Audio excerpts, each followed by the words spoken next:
Salut à tous, bienvenue sur l'Arène MMA. Aujourd'hui, on va revenir sur Ares 18 et quelle soirée sportivement parlant, c'était énorme. Mukendi t'y a assisté, mais avant ça, générique.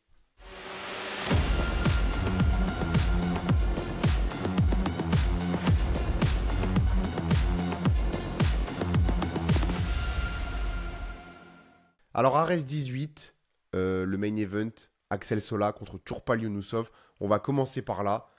Victoire de Axel Sola et quel combat et quelle démonstration aussi. Mukendi, t'étais sur place. Parle-nous un petit peu de ce combat-là déjà et puis de la soirée, de l'ambiance et en tant que média, c'était comment?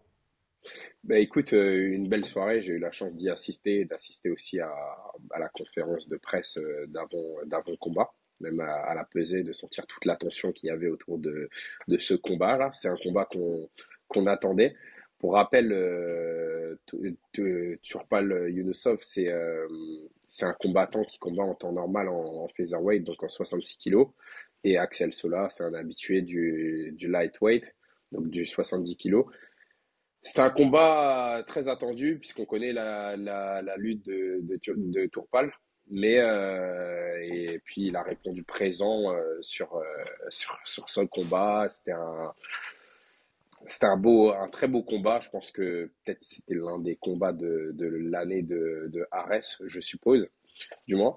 Et les deux ont pu utiliser, enfin Tourpal a pu utiliser sa lutte et t'es arrivé face à un Axel Sola qui lui a bien travaillé ses défenses d'amener au sol.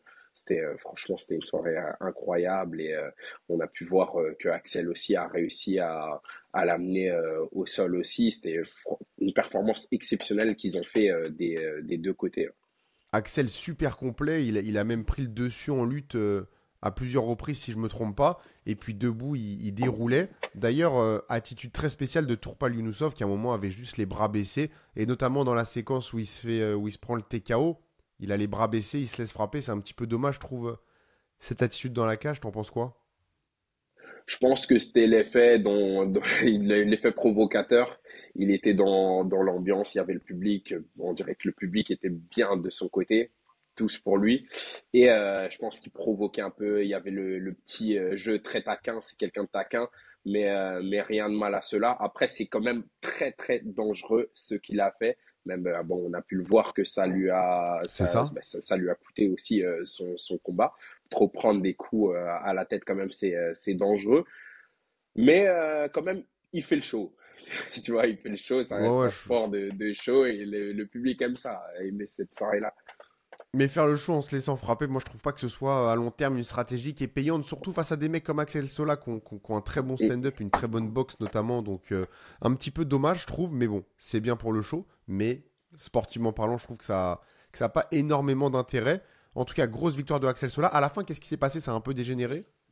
C'était un peu dégénéré parce que Tourpal trouvait que l'arbitre avait arrêté le combat trop rapidement. Et donc, c'est pour ça que ça a dégénéré, qu'il n'a pas accepté d'être TKO parce que il était en train de se relever et d'après lui, était encore lucide. Après, l'arbitre, lorsque tu prends trop de coups, te demande de faire signe, de bouger. Et puis, Tourpal, c'est ce qu'il a essayé de faire en se relevant. Puis après, là, il a arrêté malheureusement le combat. Et c'est comme ça, c'est le sport. L'arbitre est là pour protéger chacun des combattants. Petite question comme ça, maintenant que Sola est champion. Axel Sola contre Michael Dufort. Comment tu verrais ce combat-là?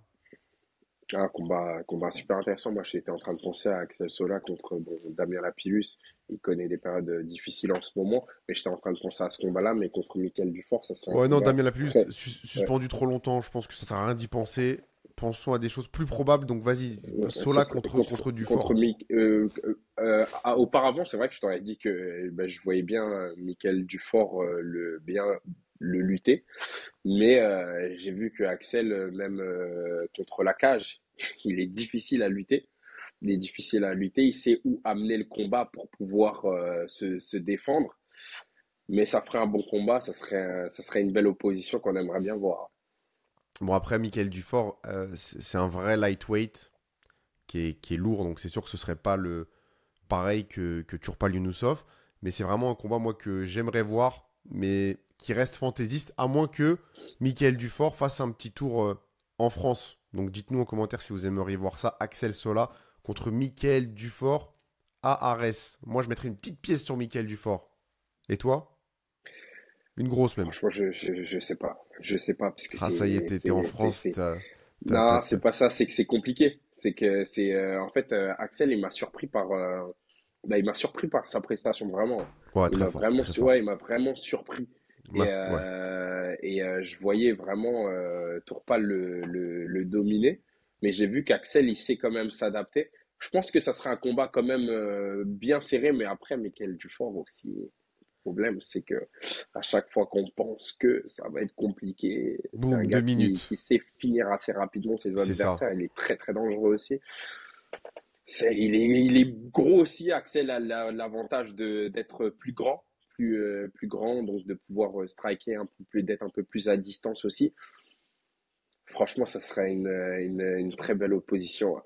Je miserais pas, je sais pas.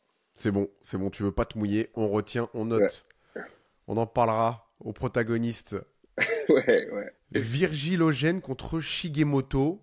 Gros combat. Virgilogène qui est un peu comme Axel Sola, un des gros, c'est même plus des prospects maintenant, un des gros Mhm, noms français de mhm, cette nouvelle scène de MMA française.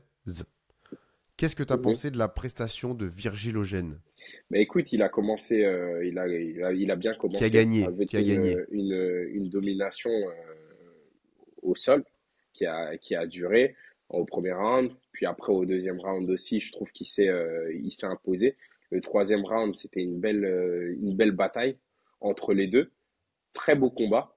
Et je m'attendais pas à une confrontation aussi, à un combat aussi intensif. C'était beau à voir. C'était une belle carte, hein. C'était vraiment une belle Ouais, carte. vraiment. Sportivement, super carte. Mm, Et puis, je pense que Virgilogène, il a beaucoup appris dans ce combat. C'était vraiment pas facile. Shigemoto, en face, il était. Ouais, c'est ça, Shigemoto, je pense que ça se dit comme ça. Il était solide. Ça s'envoyait coup mhm. pour coup. Euh,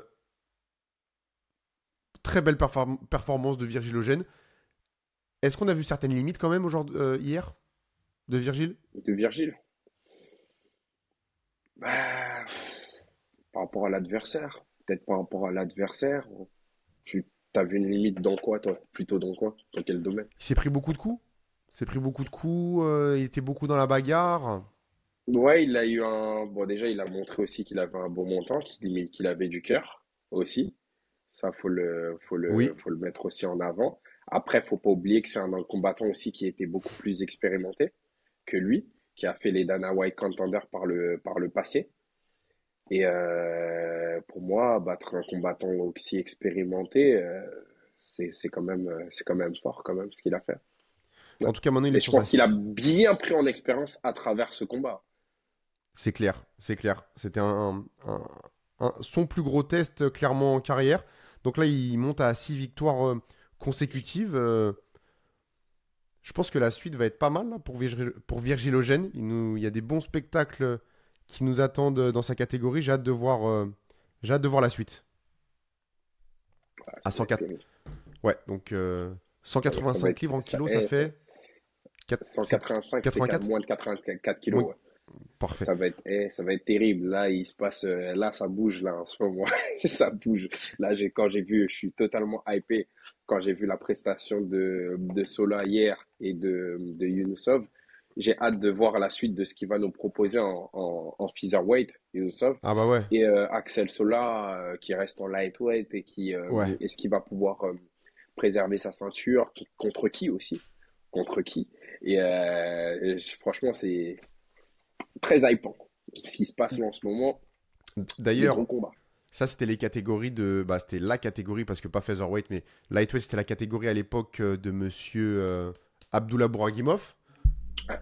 qui avait fait un petit call sur Là, Olivier Aubin-Mercier. Et on avait échangé avec Abdul. Il nous disait vouloir combattre contre Olivier Aubin-Mercier, mais on lui a expliqué que malheureusement, il s'y prenait un peu tard, parce que lorsqu'il nous a dit ça.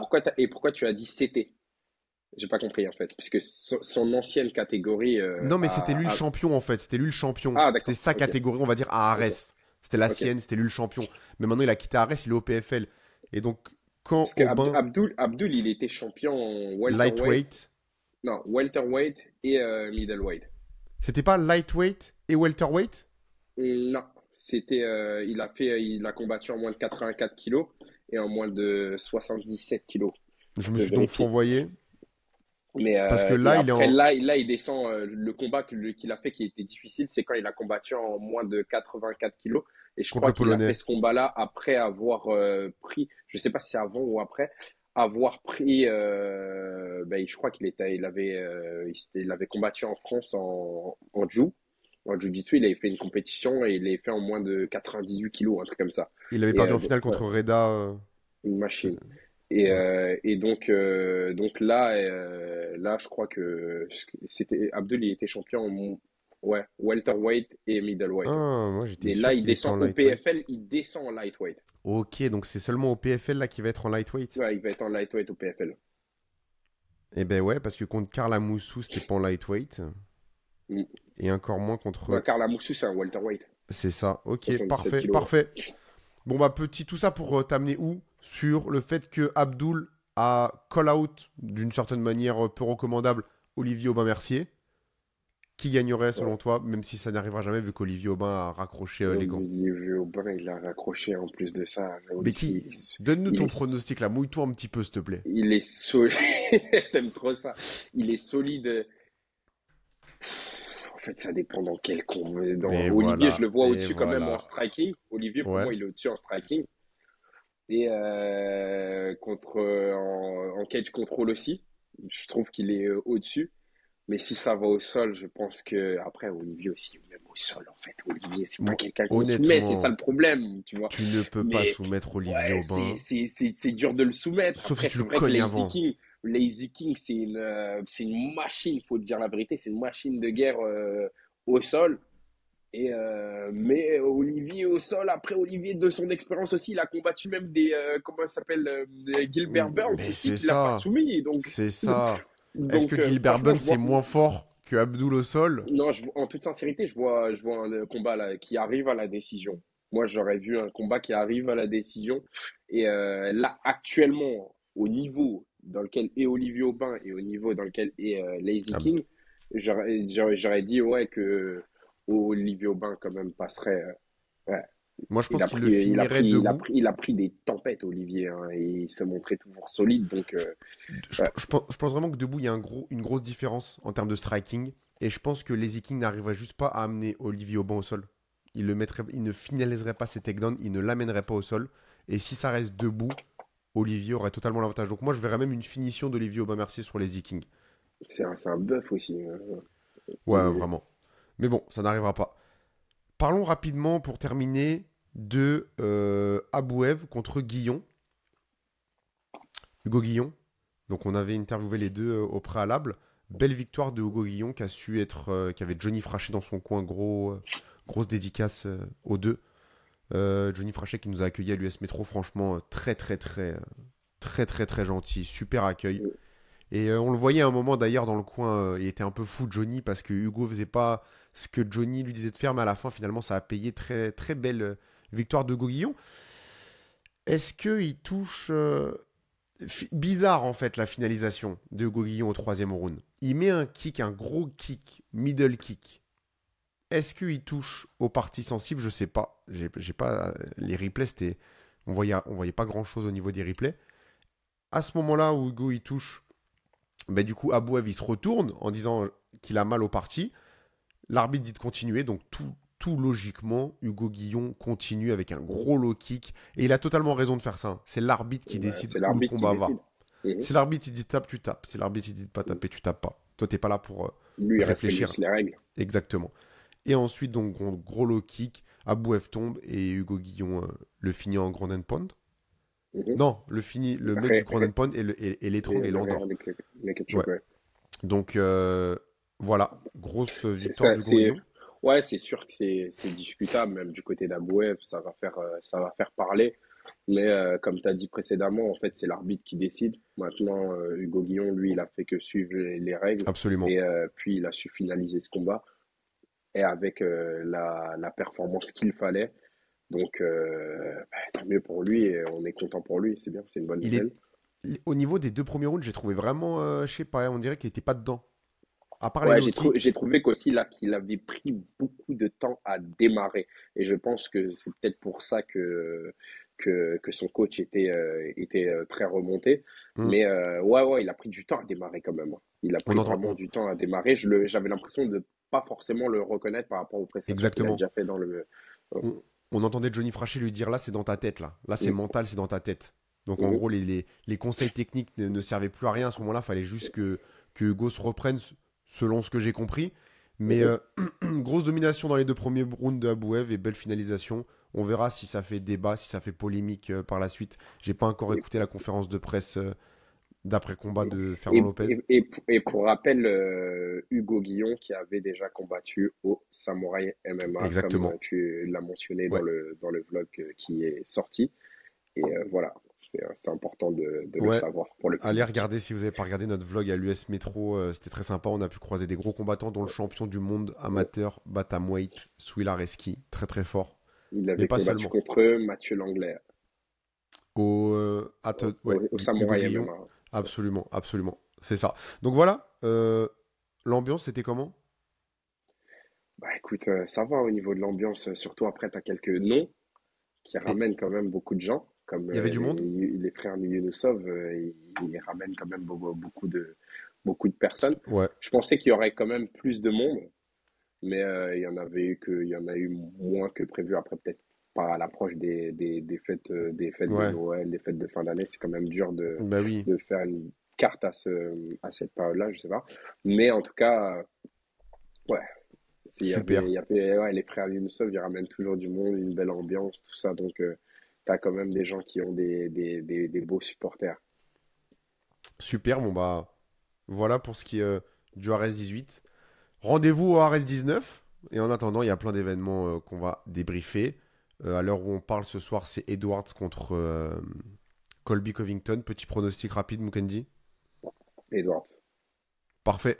S'il est dans son combat, s'il se laisse pas emporter par ses émotions, j'y Et crois. ouais, et ouais, Mm. et ouais. Pour ou contre le trash talking en conférence de presse? Non, non, non. D'ailleurs, il faut qu'on fasse un podcast dessus.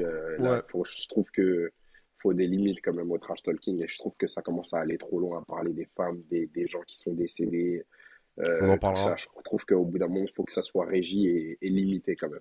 C'est un Parce qu'il gros débat à il y a des avoir. familles derrière tout ça. Mais bon, on C'est un va pas débat à s'étaler. avoir. Ouais, c'est Je un vais pas débat à rentrer avoir, hein. de, je vais pas Non. rentrer dedans là parce que il nous Mhm. faudrait, on est déjà à 17 minutes. Mais bientôt un débat là-dessus. N'hésitez pas à nous dire en commentaire vous ce que vous pensez de ça. Merci à X Martial, merci à Timeout, merci à MetaFight. À la prochaine l'équipe. Ciao Mukendi. Ciao.